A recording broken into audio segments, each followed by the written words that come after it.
I don't know where else to turn. I can't talk to my mom about this. She's already a wreck. I can't talk to my dad because, well, he's the reason I'm writing this. I did something, and I thought I was doing the right thing. I, I thought I was saving him.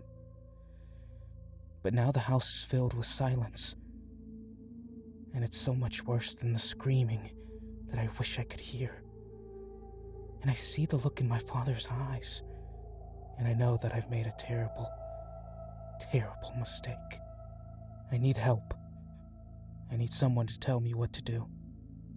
We live in a nice house, the kind of place people move to when they want a family. A big yard, a picket fence, flower beds my mom fusses over. It was a normal, happy place to grow up. Until the tree. It all started about 15 years ago. I was 10. My dad came home from work one day, absolutely buzzing with an energy I'd rarely ever seen. He was a quiet man, a decent man, worked a steady job in logistics, and his passions were small and manageable. He loved gardening. It was his escape. "Look at this," he said, his eyes shining as he showed me a single gnarled black seed.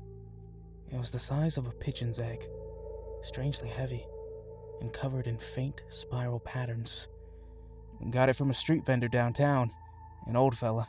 Said it was special. Said it would grow into a great tree, a king in our yard. Said it would cast its shadow over the whole house and protect us. I was 10. I thought it was cool. My dad was sane, a rational man, but he always got a bit poetic when he talked about his garden. I just figured he was exaggerating to make his only kid excited. We planted it together, in the center of the backyard. It was a good memory. One of the last purely good ones, I think. The tree grew, and it grew fast. Faster than any tree has a right to grow. Within a couple of years, it was already taller than me. My dad was ecstatic.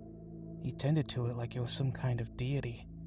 He built a small, neat wooden fence around its base, not to keep animals out, but it seemed to designate its space as sacred. No one else was allowed to water it. No one else was allowed to prune it. Not that it ever seemed to need it. It was his. For years, my mom and I just accepted it.